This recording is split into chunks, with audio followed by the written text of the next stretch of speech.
We are here to support you every single step of the way. And there's some people you're going to meet in a moment who are the very reason why it looks like that.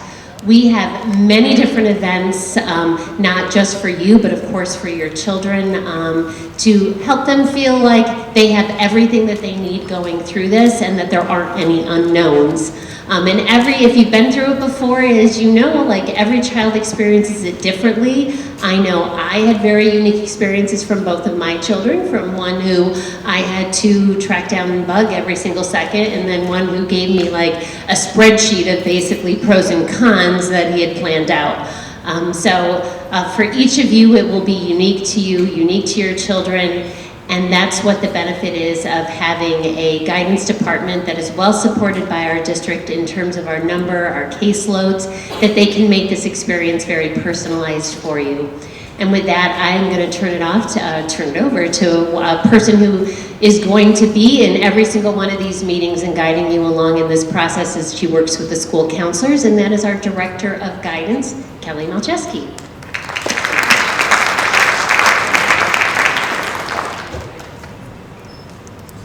Hi everyone, welcome. We don't want to take too much time with welcomes, but I do just want to say it's great to see you all here tonight. This is a really exciting event, so while the nerves are real and the stress of the process can be real, the reality is it's also a lot of fun, and we have a great time as a school counseling department supporting you through the process. And this does kick off the college admissions process, and certainly Kim is right. Everyone is somewhere different in this work. There are people in this room who haven't thought about the process yet. There are others who have gone through it with a handful of children already. Regardless of where you are, we're ready to meet you there as a school counseling department. And this event really kicks off that feeling and that process. So I do just want to welcome, we have 3 of the school counselors here tonight. Mrs. Leong, Mrs. Chalella, and Mrs. Hayen are here to support us with this event. And we have a wonderful panel of admissions experts who we will guide you through in a Q&A format so they can answer from the experts all of the questions that we have and that we get asked by families around the college admissions process. So again, thank you for being here. We appreciate it, and I will now turn the evening over to Mrs. Hayen. Thank you.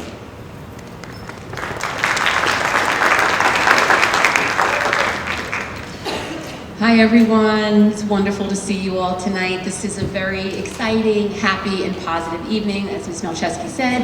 It's the kickoff to the college process for our junior class. I am thrilled to welcome a beautiful panel of my esteemed admissions colleagues. And so what I'd like to do first is just give them an opportunity to say hello, if you wouldn't mind, just telling our students and parents your name and the institution that you represent, please.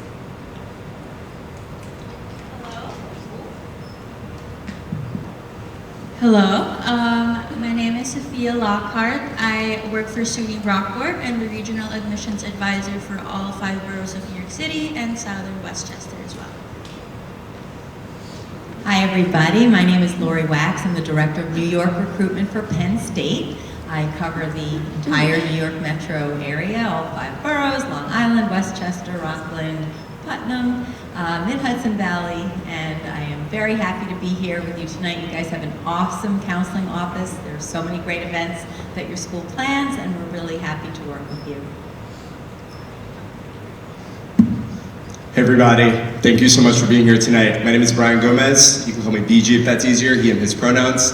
I work as an Assistant Director of Admissions at the University of Vermont in Burlington, Vermont. I'm originally from Westchester County. I come from White Plains, went to UVM, and I'm the admissions rep for all students in Westchester. So it's awesome to be here with some, again, phenomenal college counselors and admissions reps. Hello. Hi everyone, my name is Owen Wasslager. I'm from High Point University. I'm a regional admissions counselor. I live in Connecticut and I work with students all throughout Connecticut as well as Westchester. Thank you. Good evening everybody, my name is Michael Frazier. I am an admissions representative for Western Connecticut State University up in Danbury, Connecticut. I live in Danbury, Connecticut as well. I'm happy to be here tonight, thank you. Last but not least, I am Ashley Swangler. I use she, her pronouns, and I am a Senior Manager of Regional Recruitment for the University of Wisconsin-Madison, Go Badgers. And I cover the states of New York, New Jersey, and Pennsylvania, including beautiful Westchester County. Thanks for being here tonight, and thanks for the office for hosting us.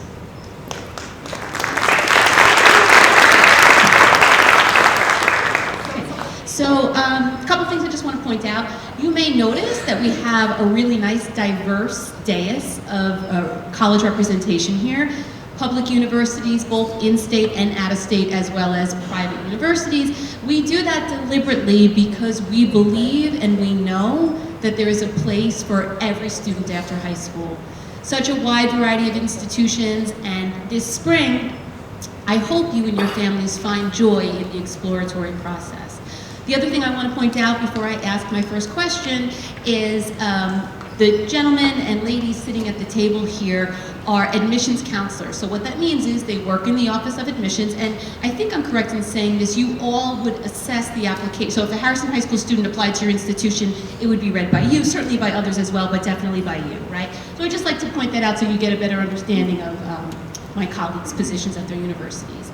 Okay, so my first question for the table is, everybody is about to embark on this process, and they will be applying to, large majority of students will be applying to college in the fall. So when a student submits an application to your institution, what do you look for? What's important to you? Are all parts of the application equally important, or do you emphasize some parts over others?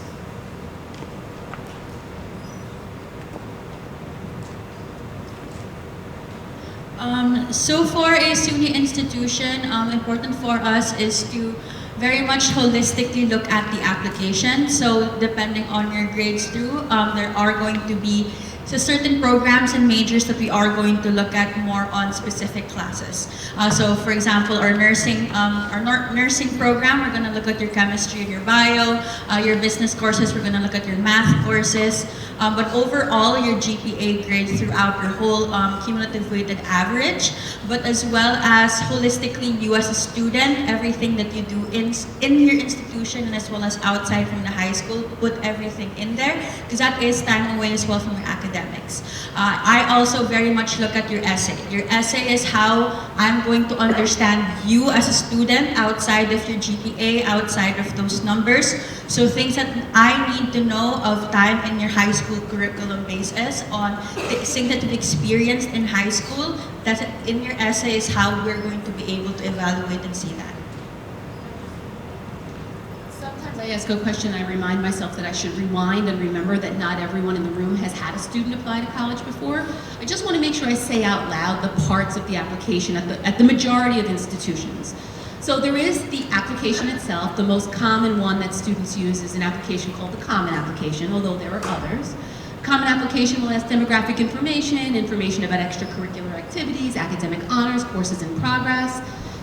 Students will write an essay when they apply to college. We will submit a transcript on their behalf. The school counselor writes a letter of recommendation for every senior on their caseload, and students will also ask at least one teacher for an academic letter. So when I ask this question about assessment and Sophia says, oh, we holistically assess, that means that she's really looking at all of those pieces that I just outlined. Kind of going off of what my colleagues have said, again, Ashley from Wisconsin, all of us are looking for similar things when we're sitting down to read an application. So we're asking some questions of you as applicants. Are you going to be able to do the work that our university is going to require of you? And also, what type of community member are you going to be? We use different ways and methods to assess this by institution, so the way that we read applications by school is going to be very different. But the essence of what you're putting out there is very similar based on the schools. And I'm sure as we kind of dive into the questions that we're going to be asked, we'll get more into those nuances. But when you're sitting down to do your application, and this is really good food for thought for you as students right now, get to the top of mind, what are those things that you're interested in? Not necessarily exact majors, not necessarily the direct path, but what are those things that you're passionate now? Let that shine through in your application, whether it is through the activities that you choose, through the classes that you schedule for your senior year. Keep going on those passions that you have, because that's going to serve you really well in doing great work in the classroom, which is what we are looking for in competitive schools that are represented here, as well as that kind of third dimensional piece of what my colleague was talking about in the essays and other components of that application that are less black and white like a transcript. That's going to be set in stone. But those areas that you really can control, talking about your activities, the supplemental questions that we ask, those are really those third dimensional pieces that add depth to your application and show us the humans that are going to be coming to our campus. And all of us are in the reading process right now. And those are the things that keep me going in the hundreds, if not 1,000 plus applications that I'm reading in a cycle, is getting to hear those unique stories from students. So do know that it's humans up here who are reading, and we're looking for humans in the process to be coming to our campus. So I just want to add that I think a very important thing to remember in this process is that a lot of the answers are going to be, well, it depends. We all do things just a little bit differently, and my best recommendation, having been through this process 3 times myself quite a while ago, but start a spreadsheet and keep track of the schools that you're applying to, that you're interested in, and keep track of the different, there's going to be different requirements, different things that are like how many recommendations are required, different deadlines, there are different pieces to the application. Most schools now are test optional, some programs aren't test optional, so just to keep track of what every school is looking for. While all the pieces of the application are important, some things are going to be more important to some schools than others. At Penn State, we get a lot of applications, and we are unfortunately not able to be as holistic as we wish we could be. We are to some extent holistic, meaning we look at all the pieces, but the first and foremost thing that we are looking for really is your academic record, the classes that you took, years 9 through 11, the grades you received in those classes, the level of difficulty of those classes. That is the first and foremost, and pretty much every school, even if they are holistic and looking at everything, first and foremost, grades are always going to be the most important thing. So when you're looking at schools, most schools will give you a range of their middle 50% GPA range of their current freshman class, so you can get a sense of if you're a pretty clear academic fit, if something's a little bit of a reach, if something is fine. Another thing to keep in mind, though, is that many of us do admit by academic program or by academic college. So the GPA requirements for one major may be completely different than the requirements for another. We are all very accessible. You are welcome to reach out to us if you do have any specific questions about any of our institutions or any other institution. There's always a representative that is responsible for this area. So you know, ask questions and then keep track on that spreadsheet that you started.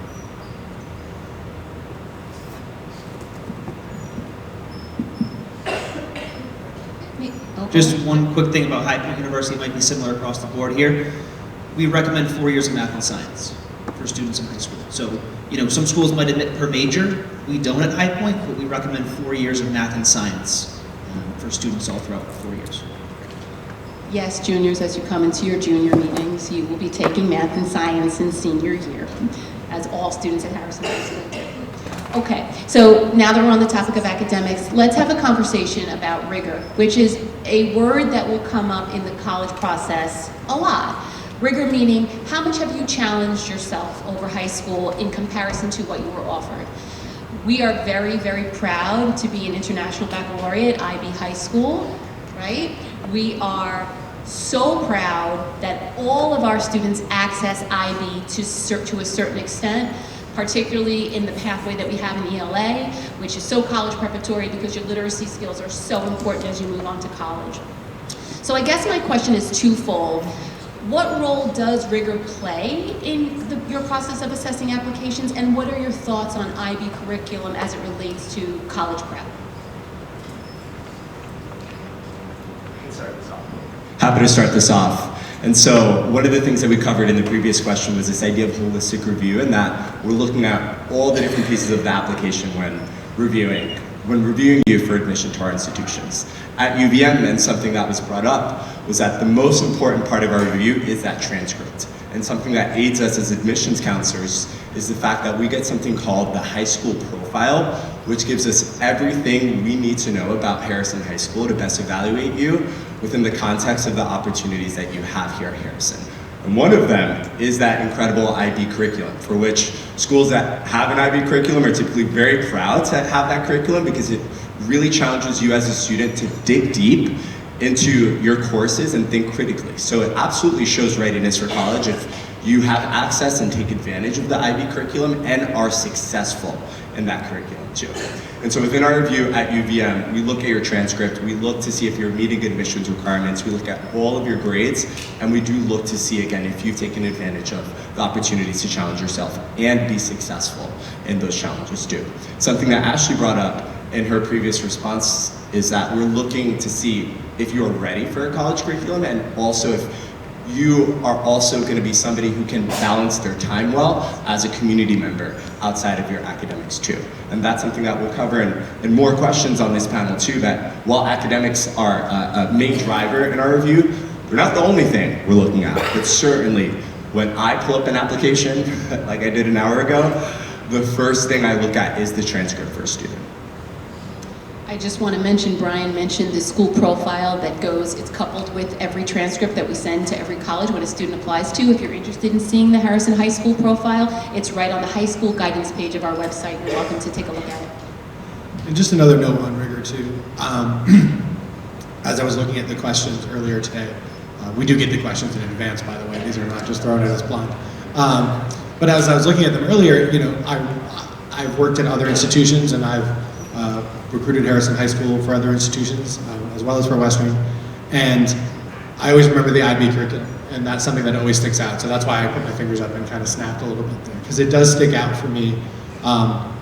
Every time I think about Harrison High School, the first thing, those two letters come to mind. That's literally the first thing. Then the second thing is a kid who harassed me for months about wanting a Division I bowling team for men, which they don't even, that sport doesn't exist for men. Like, it's not, there isn't a Division I bowling for men anywhere.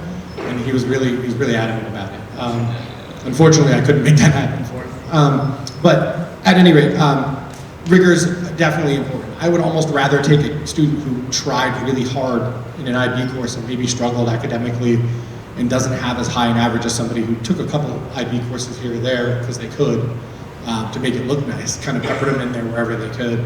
I'd almost rather take the student with the lower average than the one who maybe has the 95 average, but you know, didn't really push themselves, because that student is really trying, and they're showing that they're trying. Again, maybe they're not succeeding at the level as, you know, that they could, but they're trying. So that's a really important thing to me too. On rigor, we do take a look at that and go, okay, yeah, but it is an IB course, or it is an AP course, or it is a dual enrollment course, whatever. We do pay attention to that. That conversation comes up in my committee meetings all the time. So it's definitely something to think about. We will address selecting a major later on in this panel, but we did bring up earlier that based on majors that you're applying to, there might be different things that we're looking for as institutions. And coming to top of mind for me is some of Wisconsin's direct entry programs. Harrison is a very competitive school, and so I expect to see business applications, engineering applications. These schools are a little bit more competitive than our general applicant pool. So for us, we have a little bit more of an expectation that there is rigor, particularly in the math and sciences, when we think about engineering versus math for business. Now, when I think about an art history student to call out maybe a less applied to major from this area, that's going to be something where I wouldn't expect that level of rigor in that particular area of math and science, but I maybe would see a history course or something that would relate towards those majors. So that might shift depending on what you're applying to. Again, we'll talk a little bit more about declared, all of those different options, but if you are a driven student that's definitely thinking about applying to more competitive programs at a competitive school, it is something to consider as you're selecting your curriculum throughout your high school experience. Thank you guys so much. Okay, so I just want to go back in time for a minute to pre-pandemic college admissions process, where the very large majority of institutions that students applied to required either an SAT or an ACT score.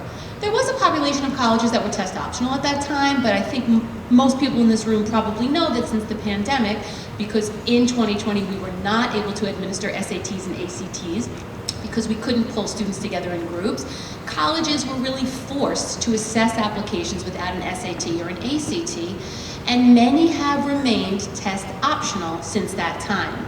There are some colleges that are stepping back into requiring SATs and ACTs, but many remain test optional. So just really quick, by a show of hands, how many of your institutions will be test optional for the 25-26 application cycle? Is that everyone? Okay, so 100% of these institutions are. So my next question is, if your school's test optional, which all of yours are, can you talk briefly about how you go about evaluating applications when students choose not to submit? So test optional means you can submit, but many times students choose not to, especially if there's like a differential between their SAT score and their school progress. So how do you go about assessing applications when students choose not to submit?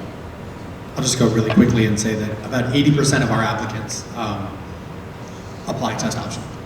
So it's more the reverse of this question is the it's more, that I have to think about more, right? Because I would be like, oh wait, this kid submitted test scores. I've got to think about this a little differently because so many of them don't. So, when we're looking at an application that's test optional, it's really no different. The only time that test scores ever matter in your application at Western is if you're going for a presidential scholarship, which is our full tuition scholarship. It's full in-state tuition, which New York residents are eligible for in-state tuition at Western Connecticut as well. But it's full in-state tuition. So we do look for an SAT score of 1340 or higher, and certain other academic requirements as well. We can talk more about those individually. But really, for us, I don't look at it any differently when there's a score there or if there isn't a score there. It opens up a scholarship or potentially, but other than that, it doesn't. As far as evaluating admission, it's no different. So I just want to say that when we are test optional, we truly are test optional. Nobody's trying to trick you up. You can truly apply without your test scores if you don't feel that they reflect your strengths. So what I love about us being test optional, we have not committed to be permanently test optional. We've only committed through 2026, and the reason for that is we're doing ongoing studies of how successful students are who applied with and without test scores, because it's very important to us to continue having a high graduation rate and to make sure our students are continuing to be ready for school and staying in school and successfully graduating from school. But from so far, it's been pretty close, and so we have continued to be test optional. And so you really have the opportunity to be in the driver's seat of what you're showing, if you're showing your strengths. So we do offer a middle 50% range that we publish. I think, does everybody have that published? You guys don't. So many schools will give you a sense of where most applicants fall in grades, within test scores. And if you're high in the GPA range and low in the test score range, there's no reason to submit your test scores. If, on the other hand, maybe your grades are okay, but you have stellar test scores, we will then factor them in, and that can definitely help your application. But if testing is not your thing, don't worry, it's okay. We will just place a greater emphasis on your academic record. Last thing I just want to mention is I think all 6 of us would agree that you should take that SAT or ACT. You should take it, see how you do. If you think you can do better, take it a second time, but just be wary not to over-test. It really is just a snapshot of your high school experience. It's only a couple hours. And going back to the very first question, when we talk about all those different pieces of the application, the first thing that they said, UVM, and I presume many of the institutions here that we're looking at, is going to be the transcript.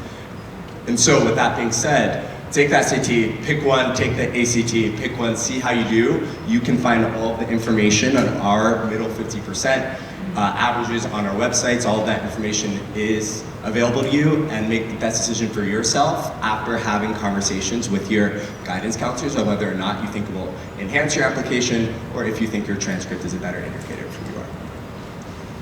To Brian's point, I also want to make sure I add, and I want to make sure that everybody in the room understands, if you choose to sit for an SAT or ACT and then you decide not to share it, colleges will never know that you sat. They remain in your College Board account or they remain in your ACT student account, which colleges do not have access to, so you just get to keep that to yourself, right? The other thing I also want to mention is I think Ms. Malcheski might have put SAT, okay, yeah. So we offer, which is another really positive thing that grew out of the pandemic, we offer the SAT and the ACT during the school day here at Harrison High School. In the spring, in March for juniors, and then you can have an opportunity again in the fall of senior year. I recommend this to my students. I think it is a much more comfortable experience to come to school, right, and take the SAT, as opposed to getting up early on a Saturday and going to a high school that you're unfamiliar with. If you're interested in this opportunity, the sign-up sheet is in the back. It's very easy to fill out. You need to please write a check out to Harrison Central School District and bring it to the guidance office. So I just want to take this opportunity to mention that nice opportunity. I just wanted to add to what Brian said, because it is really important to take the tests, and if you don't do well, you don't have to use them, but you never know, you might end up applying to a school or to a program that does require them, even if the school is test optional. Sometimes MD, BSMD programs or some nursing programs do require them, so have it in your back pocket just in case you need it. But if you don't feel like it reflects your strengths and you don't need it, then you need it. And sorry, one last point on tests, I apologize. But I think it's really important to get good at taking tests. And if you want to be a teacher, you have to pass a standardized test. If you want to be an accountant, you have to pass a standardized test. If you want to be a nurse, you have to pass a standardized test. And the list goes on and on and on and on and on. There's so many professions that have a gateway test that you must take in order to enter that profession. So the better you are at taking a test, the better off you're going to be. And also, just to add something, it won't hurt your application to have it. If you have it and, for example, your grades are not so well, it adds on to what we see of what the rigor you can do regarding your knowledge bank of a couple hours of taking the tests. If you have good grades, you have a good SAT score, it just adds to adding more to what your knowledge is regarding your high school time. An added thing too is we are very open. We was stated by my colleague, all of us handle a territory and why we are here in Harrison. So I have had a student call me and say, I may not be sure of having my ACT in my application. Can it be removed from application? Did it in 10 seconds, still reviewed as finely as possible. It's really having those conversations with us. That's why we are here. Thank you. Okay, so a big part of our conversations in these junior meetings that are currently taking place is encouraging students and families to really start exploring where you might want to apply to college in the fall. There are many ways to do that, online, through Naviance. We have college rep visits that you can sign up for in Naviance. You can come and meet with a representative in the guidance office. But what we really love for families to do when it's feasible is to make a college visit. We are very fortunate because we are nestled in a metropolitan area. I would say there's probably 200 colleges within an hour of Harrison High School. So we want to encourage families, you don't have to travel far, to sign up for a formal campus tour, speak with an admissions rep, get to see all of the facilities on campus, ask the questions that are important to you. So having said that, I'm very curious to ask my colleagues, what do you think the benefits of making a college campus visit are? Do you think that this helps students find fit when they're feeling overwhelmed in this process and they're not sure where to apply? And if students make a college visit, how can they make it worthwhile? Okay, so Brockport is a little bit farther away. We are up near Rochester, New York, so we're about 5 to 5.5 hours away from here. There's a conversation I always have when it comes to students from downstate. It is very important, and I will highly recommend every single time to please do a college visit if you can. There is a big difference of getting to be able to walk through the halls of your campus, getting to be able to eat in a dining hall if you can in your campus visit, and see yourself as a student on campus because you saw where you want to go to. Advantage of those is if you do a trip, there's multiple colleges that you can go to no matter where.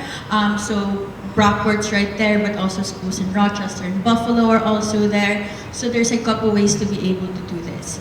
There's also Accepted Students Day for all of our universities, where once you're accepted, you can have an Accepted Students Day where you get to do a campus tour, talk to your departments, have a whole day on campus. An added advantage of this as well is, for example, for Brockport, is we do also have academic appointments that you can do alongside your campus tour and presentation days. So you can have a full overview of your program with the department, talk to the department chair, have a full tour of the department, so you have a very much full overview before you leave campus, and you have an informed way of getting to see if you want to be a student in that school. please do not pass on this if you are able to. There is a very big difference of getting to see yourself on campus when you visit comparative to you only seeing it on the website and hearing from information from us. So High Point, North Carolina isn't too far away. About an hour and 20 minutes from on a plane from LaGuardia, so it's not too bad. The campus visit's super important for us. You know, we look at demonstrated interest. We want to reciprocate that investment that you have shown in us. So when you come down to campus, it's about an hour and a half tour, golf cart tour, provide lunch for our students. But you really want to be comfortable in the atmosphere that you are in. So obviously campus visits are very important, and that can go to show on the application, and that can really help you out from getting accepted to a school or not. So we like to reciprocate that investment. You'll do an interview with the admissions representative on campus when you're done. And then you'll be on your way to, you know, plenty of other schools in the area as well. So campus visits are very important. We also have interviews regionally with our students as well. But getting familiar and getting comfortable with that atmosphere that you're in and that size of school that you want is very important as well. Also visit when students are in session. Try to visit when school's in session so you can see everything that's going on campus. Some of you might be looking even farther away.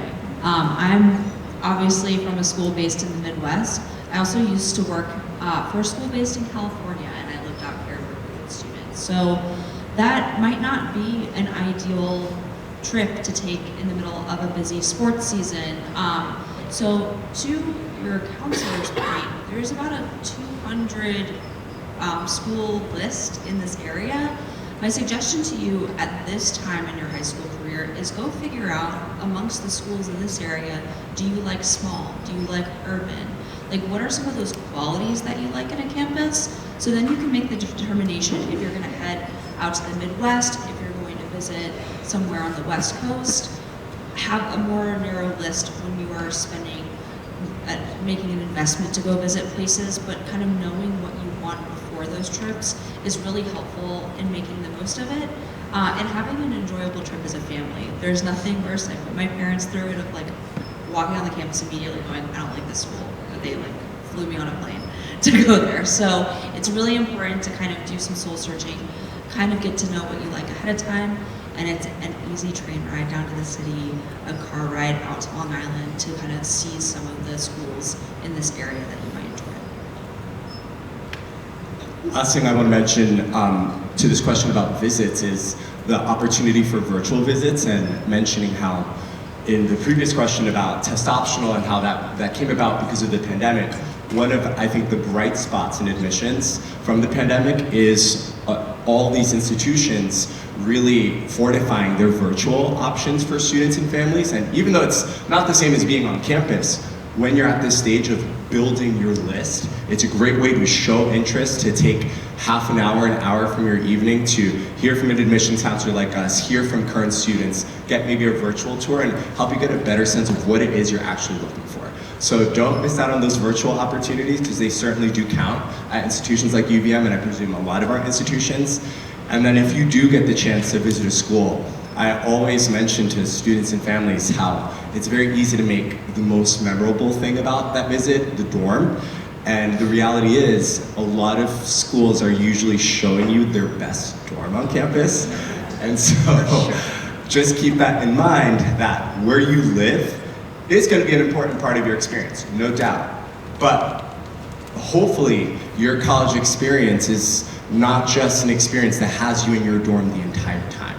Hopefully it's an experience that gets you out in the community, it gets you involved, and gets you engaged, because the data shows that students that are engaged on their college campuses are students who do better in the classroom and students who stay on their college campuses. So take the dorm tour, of course. Take in what you see, ask questions about residential life, because it is very important, but try not to make the whole visit about the dorm.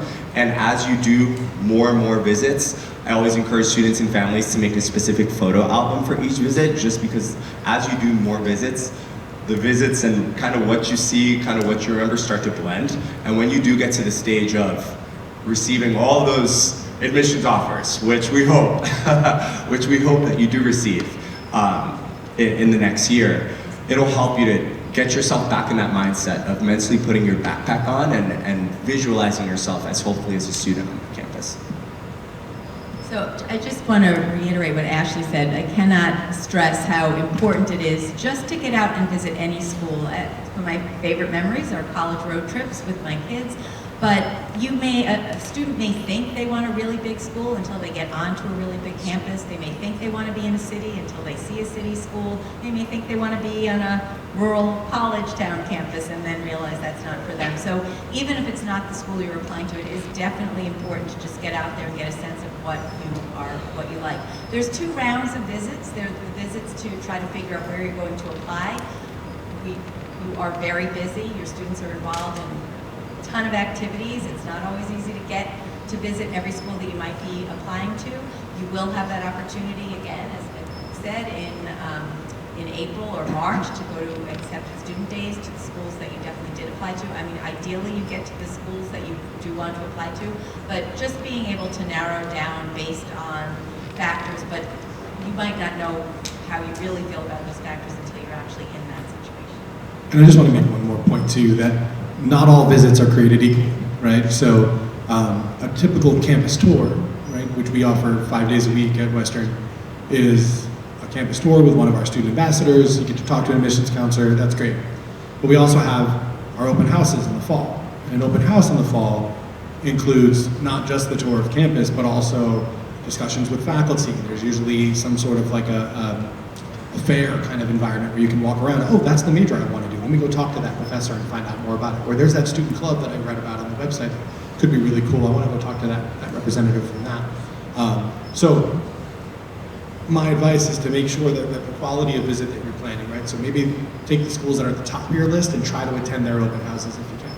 And then the schools that are maybe more towards the middle or bottom of your list, do just a regular visit to those. And you may find in that regular visit, wait, hold on, this is cool. I want to know more. You may still be able to go to an open house at that school as well. It just depends on the school. But just make sure that the quality of the visit is important, and that's typically based on the type of event. If you go on a Tuesday to most of our schools, you're not going to get to talk to a faculty member or a student representative other than the ambassador that's giving you the tour. So it's really nice to come to that open house environment where you really have everybody in front of you and you have that experience to be able to learn way more about that program or that club or etc. And just to add, do not be afraid to bring the questions that you have in those campus visits, especially as you have an ambassador already with you that is a student of the campus. You have advisors with you doing the presentation. That's why we're there. So as long as the questions need to be, we will gladly be able to be open with it, and take advantage of having a student ambassador with you right there. Talk about their experience, what they love about the school, what they wanted to do. Because that's how you're going to be able to really see an overview of what you can experience as well as a student right there. I've Can you even guys had... tell? Sorry, I was going to say, can you guys tell we're pretty passionate about the campus visit? Because we all had to say something. Yes, it was a very robust conversation, and I appreciate it. I've even had students, to Sophia's point, take a college tour visit and kind of speak with unofficial students on campus, just kind of walk up to students and say, talk to me a little bit about your experience here, what classes do you take? And that's where you can really get the real deal inside information. All of these wonderful opportunities are very easy to sign up for on every college campus's website. Usually right on the homepage you'll see a link to visit, or sometimes it's on the admissions page of the college's website. One other thing I just want to mention before I get to the last 2 questions, which I want to get through kind of quickly because I want to give you an opportunity to ask the panel some questions. When we start talking about FIT, I always feel compelled to mention the cost of higher education in the United States, and I recognize that this is 100% part of the decision-making process for a large majority of the families that we work with. I just want to start by saying that there is the sticker price of a college and then there's the actual cost. When we're talking about sticker price, there's no way around it. SUNY is here deliberately for a New York State high school graduate who's a New York State resident. The sticker price will not get more affordable than a SUNY education. However, every college has a net price calculator on the financial aid portion of their website. You can go to visit the financial aid office while you're visiting a college campus, because between a combination of merit aid and need-based aid, which which is based on family income. It's very difficult to predict without those tools and those conversations what the actual cost will be. We offer a lot of financial aid support in the fall for senior families. We have an information night, we have a FAFSA completion night, and all of that's coming. But when we talk about fit, I think that the elephant in the room is also the cost of education, and is 100% a part of the decision making. Did anybody want to add to that, or enough said? Yep. I would just add really quickly, sorry, that there's the 2 points of the sticker price and then the actual cost. And definitely ask that question, like, do you guys give merit scholarships? Right? Some schools up here give merit scholarships and some don't. Depends. I mean, maybe we all do. I don't actually know that for a fact. But there's some schools out there that do give merit scholarships and some schools that don't. So that can, kind of change that thing. And I just also want to reiterate that Western in Danbury, we do offer in-state tuition to New York residents. So you're paying the same as a little bit more than a SUNY, but not a whole lot more than one of the SUNYs. Do you just want to add as well, speaking from an out-of-state perspective, a lot of us do offer scholarships, but it's important to read the fine print on websites because some of us will require supplementary applications, some would require SAT or ACT scores, for example. So if that's a part of the consideration, and if you're also very serious about attending a school outside of the state of New York, my big piece of advice right now is to also look at those external scholarships. Websites like FastWeb, Going Merry, these are all great resources where you actually tonight can create an account and start applying for scholarships. It is important to have a nest egg outside of what college is going to give you because the reality is a school like Wisconsin is not going to give you state-based financial aid. You would maybe qualify for federal financial aid, but there would be a gap because of you being an out-of-state student. So it is important to prepare and not be surprised come March when you're getting your decisions back and there's a gap to what your family might need to make the decision. So get ahead of that and use those kind of websites to build yourself some padding to really make a solid decision for yourself when happy news comes. And just to really hammer that, there are so many scholarships in Westchester County that you could apply for. Like seriously, have that conversation with your guidance counselors as soon as you can. I remember, like I said, I'm from White Plains. I went to White Plains High School. There was a scholarship bulletin board that was updated every single month at my high school that I swear I visited on a weekly basis. Students, an hour of your time is absolutely worth $1,000, $2,500, $5,000. There are scholarships that range, that are in these ranges that are available for you here in Westchester that you could take advantage of, in addition to all of the national scholarships and community-based scholarships that are out there. Please toss your name in the hat for a lot of these scholarships that are right around the corner. We house all of our scholarships in Naviance, so it's very easily accessible, and if you need access to your Naviance account, you can just ask your school counselor. I just want to add also, like in the SUNY system as well, there are different scholarships in different SUNY institutions as well, even with already the cost of a SUNY education. So for example, for us in Brockport, with actually coming out of a 96 average in your high school, you actually get a free room in your freshman year with us, just with having that 96 average. And with that IB curriculum already added on as well, Harrison adds more to your rigor regarding the academics that you have. As well as New York State residents, please also look into the Excelsior Scholarship. The Excelsior Scholarship is all for New York State residents. If your household income is less than $125 per year, you're already New York State residents, you will be eligible for the Excelsior Scholarship, and that goes to the 70/70 of a SUNY education. So there's a lot of scholarships out there, and filling out, like I said, as my colleague said, 30 minutes, an hour of an application that lowers down your cost quite a bit, that will be able to be applicable to your financial aid. There's also other like foundation scholarships in different institutions as well that's not publicly advertised, but it's already within the system of evaluating financial aid. So get the information of those in the schools that they also are interested in, because that does add as well. Okay. A lot of times when students are getting ready to apply to college, they ask us a very common question, which is, do I need to indicate a major when I'm applying to college on my application? Students experience a lot of anxiety around this. We do have plenty of students that apply to college as an undecided major. They're unsure. So I just want to ask the panel quickly, if a student does not indicate a major on their college application, does that change the way you assess? If a student applies undecided, is that a strike against them? Is that a concern? At High Point University, we don't have any direct entry programs yet. So undecided is our most popular freshman major for students. When you're undecided at High Point University, we have a Discover You program as well.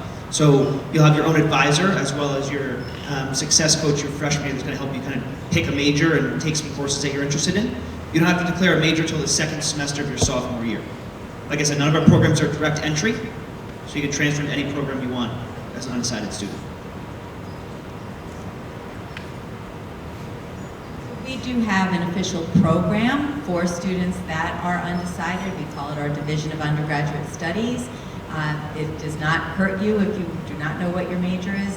That being said, I do encourage students to check out websites of colleges and look at majors. We have 275 majors. They're divided between 12 different academic colleges. We're always looking to fill all of our programs, and so many times students all apply to the same thing. And when everybody applies to the same thing, those things become very competitive, even though they may not be harder or better than some other phenomenal programs that we have that are just less heard of. So I do encourage you, it's fine to be undecided. You do not need to know what you're majoring in, but take some time and just explore what's out there. You're exposed to a lot in high school, but probably not 275 different subject areas. And it's really just a great exercise to learn what's available to you. Yeah, I think a lot of the times when we talk to a student who's, quote, undecided, it's not necessarily that they don't know what they want to do. It's usually that you put a list of 275, 100 plus different options, and there's too many things that they want to do. And so undecided is a great place to start. And similarly at UVM, we give our students until the end of their sophomore year to formally declare a major. I just do want to add that for some programs at different institutions, they may be more competitive than others, and there might not be an ability to transfer into that program once you start. And so at UVM, for example, our nursing program is our most competitive program. We have our own hospital. It's a level 1 trauma facility on campus. There's no ability to transfer into the nursing program at UVM because, again, it is our most competitive program, and we want to ensure that all of our nursing students have the opportunity to be placed into their clinicals. Similarly, engineering is another program where that program is known at a lot of institutions for being structured and very regimented, and not that it's impossible to switch into engineering at UVM. But we always encourage students who have an interest, strength in math and science, and want to figure out if engineering is for them, to start there. And then after your first semester, if you're still not feeling it, it's a lot easier to switch out than it is to switch in. So just, again, going back to this overall theme of using us as resources, having these conversations early and often, undecided is absolutely not a disadvantage to you as a student. However, it is important to keep in mind all of the different options that you have at your institutions of choice and how easy it is to switch in and out of programs at each school. And also, I'm so sorry. Regarding to an undecided student as well, that's why you're going to be assigned an academic advisor in that freshman and sophomore year, is to be able to have those conversations fully with you also of which classes we should put you in, so that we can touch base on those interests you maybe have, so that we can find the perfect major for you. It's the same as High Point. Ours goes until the end of your sophomore year, so we have that leeway of time to really figure out, take a class or two. I myself switched my major in my sophomore year, and you're able to make those switches and conversations as long as you start those conversations early. I did just want to, personal anecdote, I was one of those students that maybe wasn't overwhelmed by those decisions. I wanted to do about half of them. And so, you know, if you're a student who is having trouble like really narrowing down what it is you want to do because you have so many different passions, certainly going undeclared, especially at Wisconsin, in a specific college and school is definitely the way to go. For instance, we have an undeclared engineering program that is still direct entry, but we also have an undeclared letters and sciences, which encompasses half the majors on campus. So being undeclared does have its nuances at Wisconsin, so it is important to do a little bit of research to figure out what is the best version of undeclared. But then that being said, the best thing I did as an incoming freshman was to make an appointment with the Career Center and go, these are my laundry list of things that I want to do with my life. And my career counselor literally was like, oh, I know the perfect major for you. And I was like, really? That's so crazy. And I found arts management because I love business, I love the arts. There were so many things I wanted to do that kind of intersected that. So, you know, you don't have that figured out today, and maybe even when you apply, but having those very meaningful conversations with those resources on campus is a huge game changer for all of us undeclared kids. So definitely want to give you that personal anecdote as well. I think that's wonderful advice. Thank you for saying that. There are so many resources on college campuses for almost every need you could possibly have, and that's one of them. Okay, this is my last question for the panel before I give parents and students an opportunity to ask questions. So, this wonderful group of people in the room are about to embark on a very exciting process of exploring and applying to college. So my question to you is, what is the best advice you have for students about to embark on this process, and what is your best advice for their parents? So my best piece of advice for students is breathe. And my best piece of advice for parents is breathe. Right? So, but no, in all seriousness, take a breath. It's okay. It's going to be all right. Everything is going to work out. You'll be shocked by how it all falls into place. You know, that happens in our lives sometimes, and this is typically one of those things that it all falls into place eventually. For students, make sure what you're doing is when you go through the process, typically writing your essay, right? How many of you have written your essay yet? Students in the room? Nobody? How many of you are excited about writing your essay? And don't just say it because I'm here. 2, 3 maybe? All right. How many of you, when you come home from a fun day at whatever it is you do, maybe a sport or cheer or dance or art or whatever it is, and something really cool happens that day, you come home and you run in the house, you throw your bag down and you kick your sneakers off and you run through the kitchen, you go to the living room, you go, Mom, you're never gonna believe what happened today. Has that ever happened to you? Right? It's happened to everybody. And what do you do right after you say that? You tell a story. Stories are everything in our lives. We tell stories all the time. All your college essay is another story. So that's my piece of advice, because students get freaked out about the essay. It's just another story. Like the one you told to your mom this afternoon, the one you texted to your friend 20 minutes ago, the one you were texting over here while we were all talking. It's the same thing, right? It's a story. Don't be afraid of it. It's not some big, scary thing that has to be, encompass everything about your life and be perfect. It has to be a story, and it's got to be about you, and that's all that matters. So that's my biggest advice for students, because I always get the question about the essay, and there wasn't one on here, so I had to make sure I made that point.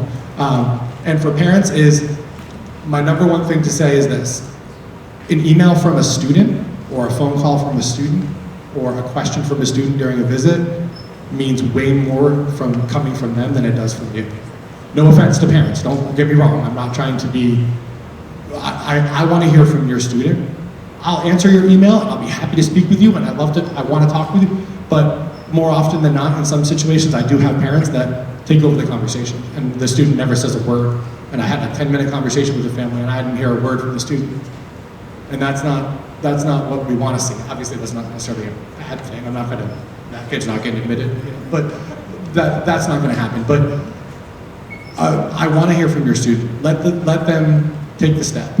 You're there to help them and support them, but let them take that step.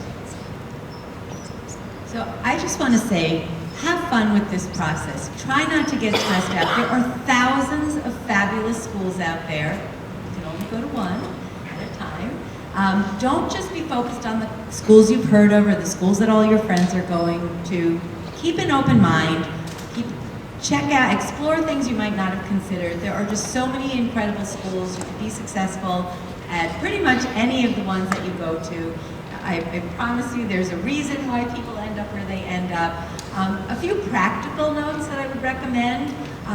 We do communicate mostly through email. I highly recommend set up an email that you don't use when you take the SAT or the ACT. We all buy lists of names of students. So you're going to, as soon as you take that SAT or ACT and you put your email address, you're getting thousands of emails and you're not going to be able to keep track of your inbox. So when you do fill out the Common App that we talked about, or any of the schools that you are applying to, have a specific email address that you're only using for those schools so that you don't miss important emails about missing information that you need to complete your application or scholarship opportunities. So do get in the habit of checking your email and definitely use one that is not going to be inundated. And trust me, your inboxes will be inundated. And then again, I mentioned this earlier, but that spreadsheet to keep track, if you do visit schools, take notes on it, be aware of different application plans. There's so many different things we could talk about. There's early action, there's early decision, there's rolling. So you can learn, I'm sure you'll talk to your counseling office and learn about these different options, but know what schools offer what, know what those deadlines are, and just try to keep it organized. It'll make it a much more pleasant process. But I promise you it really all does work out. Just one last thing, we are your biggest advocates for sure. So the relationship with your admissions counselor can go a long way. I know this is my 4th cycle, I think it might be 31st or 32nd. So, you know, we're really advocating for all the students that we work with. You know, I want every student in Westchester or Connecticut to come to High Point, but we're gonna be your biggest advocate throughout this process and take advantage and get to know who your admissions counselor is for the area that you are from. And also just take advantage of all the things that Harrison are doing regarding our college prep. I think Harrison is very good regarding the college process, regarding assisting their students. So please just take advantage of all of those as well. That's why you have your guidance counselors to be able to help you feel supported throughout that time. That's also why we're here. That's why we have our emails that we readily always give in college fairs and everything that we do. Because we really want to be able to assist regarding that college process for it not to be as overwhelming as people think it is. Okay. I'll mention for students that your time at Harrison High School is going to go by a lot faster than you think. And so when you do get to your senior year, enjoy your senior year and celebrate all the milestones. Celebrate your first day of high school. Celebrate your first college tour. Celebrate getting that first draft of your essay done. Celebrate getting the first application in. Celebrate all those different milestones because senior year goes by so fast. And my piece of advice for all the family members that are here, I work as a coach and personal trainer outside of my role at UVM, and I think that there's a lot of elements of coaching that go in line with this process. You're somebody who's often reassuring, you're somebody who's often redirecting and doing a lot of repeating. And as you go through this process and you think about where coaches stand when athletes perform, they're typically on the sidelines. And so you absolutely have a role in this process. This is a family process, but let your student take the lead, as was mentioned, and be proud to be a part of this process and being able to see your student start this new chapter of their experience.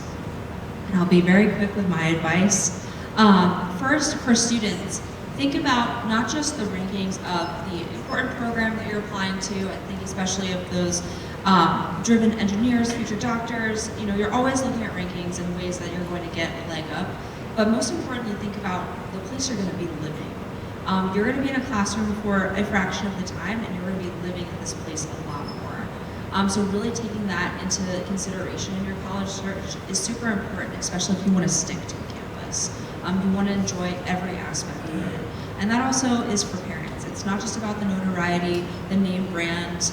It is really important that your student goes to a place that they really love and enjoy, because that is where they're going to be successful. And even though it might be a great dinner conversation to have that your student goes to X, Y, and Z, it is a lot of pressure. And so to kind of really level set and realize that many schools across the country are graduating entrepreneurs, leaders in many different industries, it's really important to know that there's a fit for everyone. And all of us and many of the schools that we travel with are excellent. And so the world is your student's oyster, and just go for it. And with that, I think that's a good way to end our spiel up here. Okay, wonderful, sage pieces of advice. Thank you all.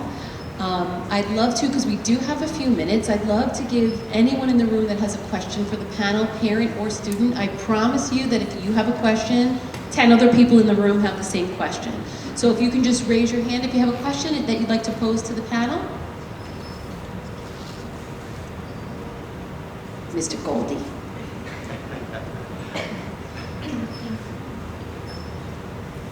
First, thank you all for coming and doing this. For those of you who have direct entry programs, is it easy to find typically on the website the differences in the admissions rates and things like that for the programs themselves? So for us, it's specifically nursing. Nursing for direct program with us, the information is all through our website. But also there's some nuances regarding nursing program because of regions, chemistry and bio, as well as if they've taken living environment in their high school time. So that's what we recommend, to call the admissions office as well. We have advisors every single day that will be available to have those full overblown conversations of the overview of what the program will entail.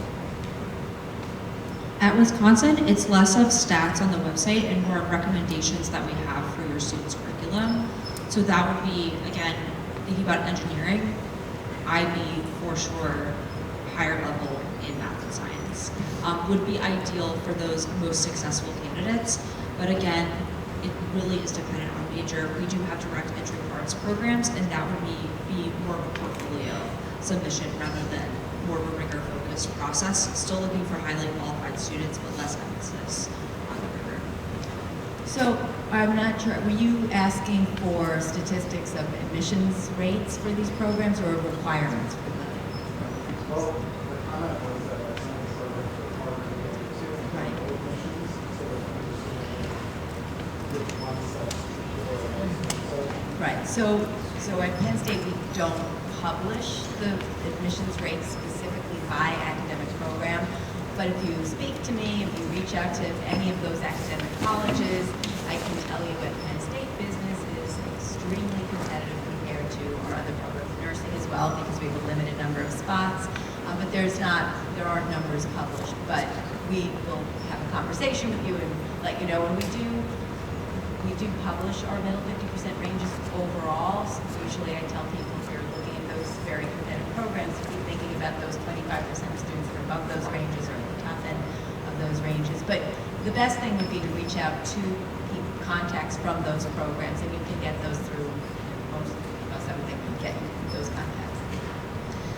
Okay, we have time for one more question. Is there anyone else in the room that would like to pose a question to the panel, student or parent?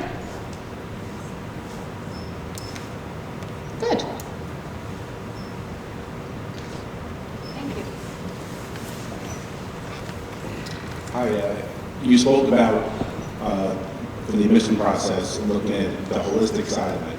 But then we also see, and it's not challenging what you said, but just to make more sense, so we understand too, the non-holistic side of it.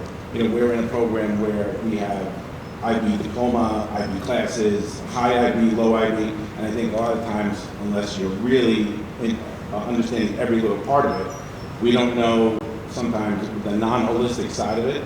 And you brought up some examples of you would almost rather see someone reaching for a higher IB versus a non-IB, but is there a line of, you know, like for certain schools where, or if you're standard IB versus high IB, you know, what's weighing more, and are we factoring into, from our perspective, like the GPAs of the kids and all that stuff? Sure. So I'll just answer to my point about I'd almost like to see that student reach, of course, but not to the student's detriment, right? You know, like I don't want to see a student failing courses because they're taking IB courses that they shouldn't be taking. Obviously, no one wants to see that. But you know, the student that maybe has a 82 average compared to the student who has a 92 average that didn't take the IB, I want to take the kid with the 82 IB, right? That's what I was referring to. Sorry, I don't want to see anybody fail. That's not what I was going to say. But yeah, I mean, at the end of the day, right? We're all colleges and universities. The whole point of that is academics. All the rest of it is important too. Don't get me wrong. The student life and the housing and the athletics, all of that's important. But we're we're schools. At the end of the day, we're a school. And so we're going to look primarily at what you did in school, right? That's the thing that we're going to focus the most on. So the transcript, like BG said earlier, that was the number one. He opened up an app a couple hours ago. The number one thing he looked at, the first step he went to was the transcript. On all of our application readers, I'm sure, the first thing that comes up on mine is the transcript too. I get a little landing page that tells me a little bit of general information about the student. The next thing is the transcript. So it starts at the transcript, and typically in most cases it does end in the transcript. And what I mean by that is that when we're making a decision, I've never, in my experience, and maybe this is different for other folks here on the panel, but in my experience, I've never had a student that I wasn't going to admit, right, because academically maybe they didn't cut it, but I admitted them because they had a really strong essay. And I love the college essay, don't get me wrong, I think it's the most important thing. I love it. I'm a college essay geek. But I've never had a student where the essay changed the decision that we were going to make. Maybe in my mind it did, but typically our decisions are made by a committee, right? So we do an initial read and we do a secondary read through a committee. And the secondary read through committee is where other people come in. Some people are like, yeah, we know you love the essay, Mike, but sorry, it's not gonna, in that, I've never also had a student who had a bad essay, but a really strong transcript that we didn't admit because they had a bad essay, right? So, again, I think at the end of the day, the weight really truly, for at least in my experience in admissions, and I've been doing this a while, the weight at the end of the day falls primarily on the transcript. So I just want to say, sometimes those things are more like tiebreakers. So if you have two students, certainly the grades and the courses and the rigor of coursework is going to be the most important thing. But oftentimes, maybe I have 10 students and I have 5 spots and they all have the same grades and they all have very similar academic transcripts. So that's where all those other pieces can come into play. I do think it is important, though, to mention that some of our schools up here will track demonstrated interest. Wisconsin is not one of them. We rely on our supplemental essay. So we might have students that look very similar on paper when we look at transcript, activities. They're all going to Harrison, they're all well qualified, but then we look deeper into why do they want to come to Wisconsin? What effort have they put into this essay, and what is the plan for their 4 years? If they're undeclared, how have they spoken to exploration on our college campus? And it's not just about the traditions coming to us to have a great time, we really want to see some substance there. So although it might not be the most important thing, I think for us it really can be a tipping point in our process in differentiating students who look very similar on paper to each other. So when we are talking about holistic review and the difference between universities, that was an excellent case study on how it could be quite different based on school.